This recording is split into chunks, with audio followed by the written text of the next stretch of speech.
Hello and welcome to another special edition of the Offside Musings Podcast. My name is Oke Ndibe, and it's my delight to welcome you on behalf of my co-host Emeka Onyagwa. In today's episode, we're going to be looking at continuing fallouts from the 2023 general elections, especially the presidential elections. We're going to x-ray the EU's take on the elections, as well as sort of how things are going in court. We're also going to look at Bola Tinubu's first outing at an international gathering of leaders in Paris, France. So we welcome you, and we're excited.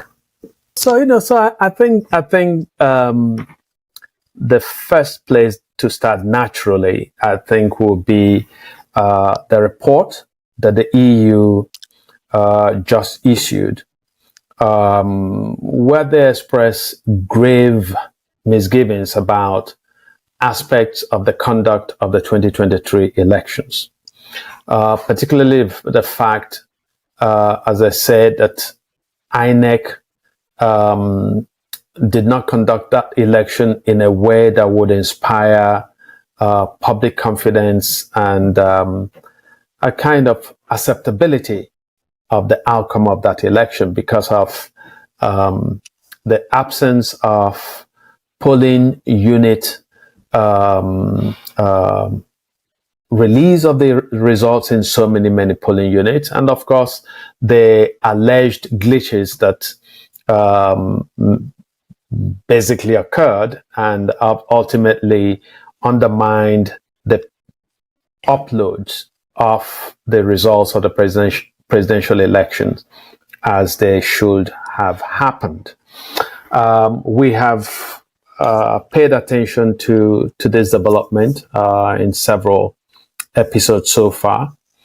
It's interesting that the EU has pointed to this lapse, and you can see that even in the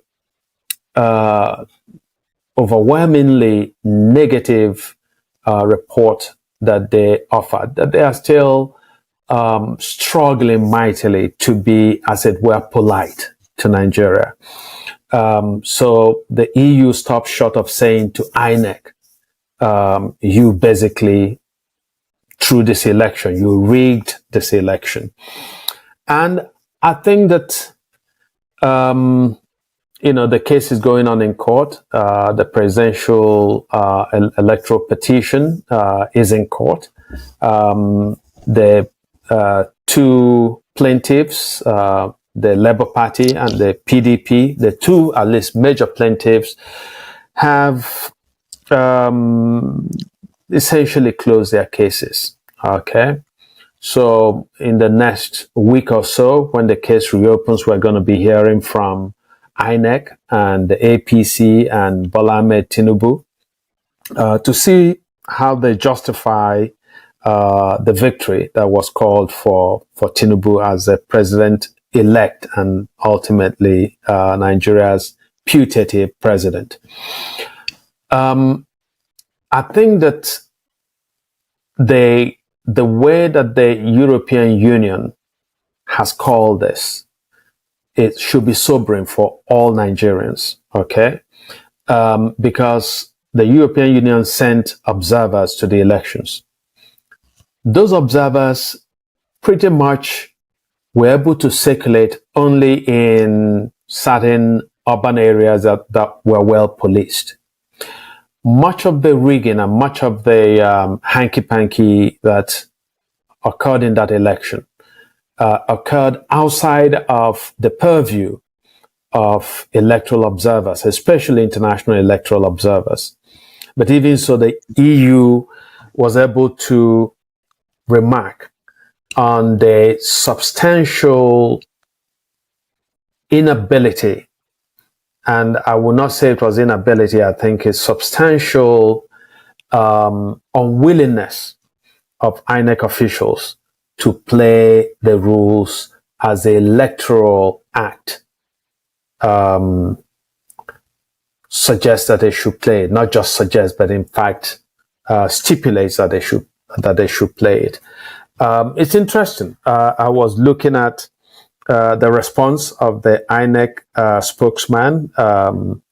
A really what I'll call shameless response by Festus Okoye, who is the spokesman for INEC, and I'm going to read a little bit. INEC spokesman Festus Okoye said it is not true that political parties did not have primary evidence of the election results from the polling units.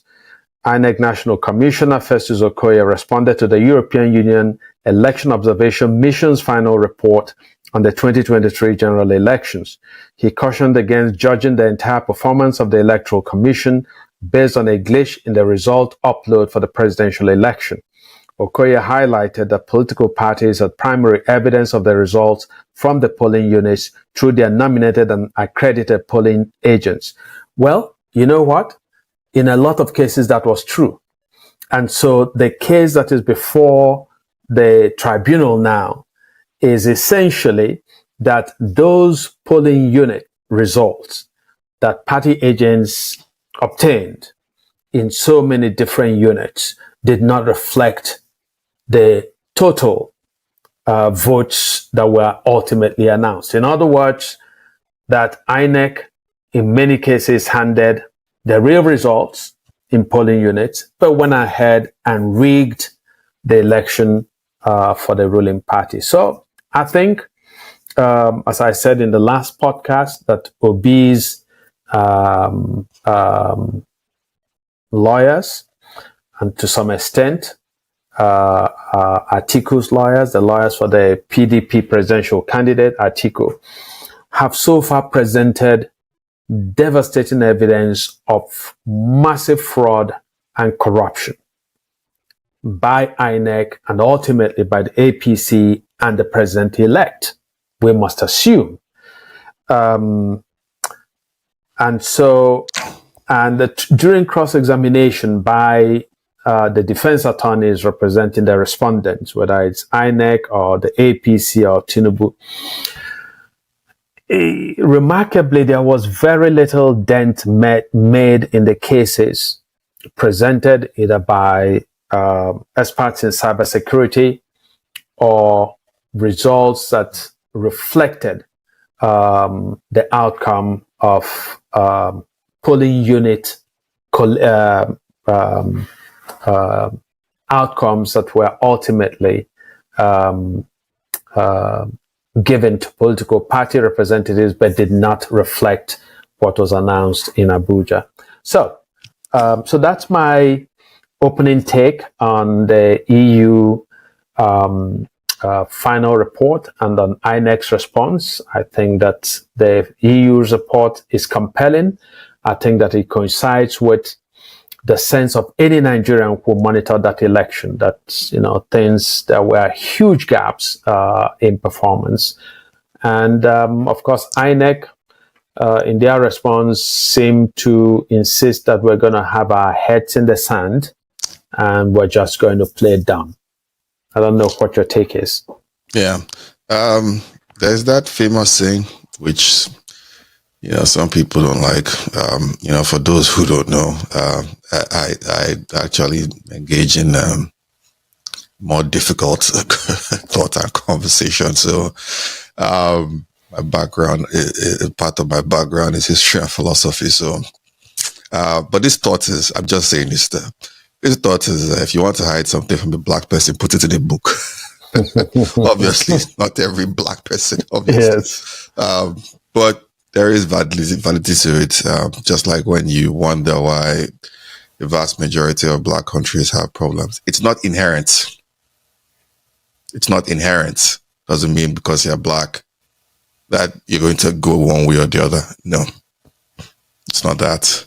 It's a lot of social cultural part of it is the way colonization worked out for some people and the people who ended up actually implementing colonization. But that's a whole different conversation. The EU just sat down and said, in the way Nigerians would love because it means nothing to the Nigerians by and large, from top to bottom. If you doubt me, you open and Google and listen to the analysis with the majority of these things of Nigerian news sources, the EU, and even the American mission observers, where you had American politicians like Stacey Abrams and co, categorically, as emphatically, outside of Donald Trump, said, outside of Trump-like people, well, let me not say Trump-like people, but people get the gist. There was no elections. It doesn't exist. It didn't exist. You can go and compare it with their previous reports. This was worse than Yar'Adua's election back in 2006, or 7, right? 6, I believe, or 7. This was worse than that one. They categorically said that there's no elections, as politely as these guys can put it.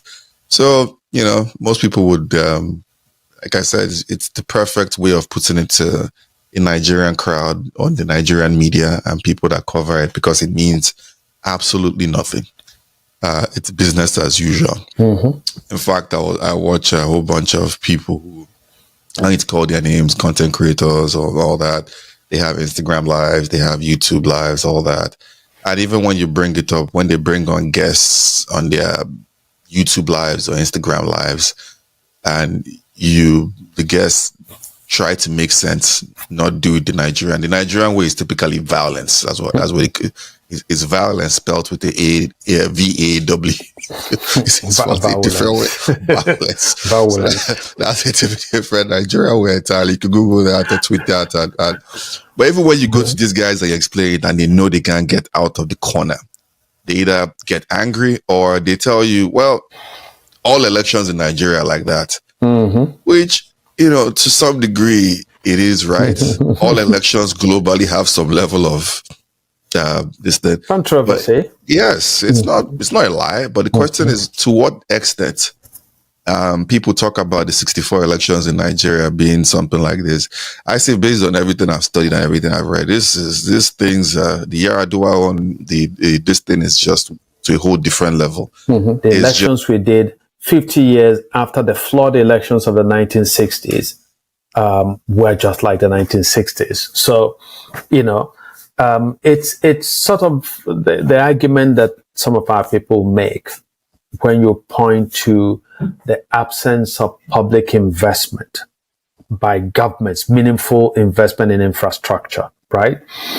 And some Nigerians will say, oh, you can't be too much in a hurry. Rome was not built in a day. So they throw out these silly, really ignorant sayings without knowing what it says about them, right? Elections of 2023 were just as bad as those of the, one held in the 1960s. If that's where we are, then we've actually it's called exponential regression. Yeah, so somebody making that defense that it's always been like that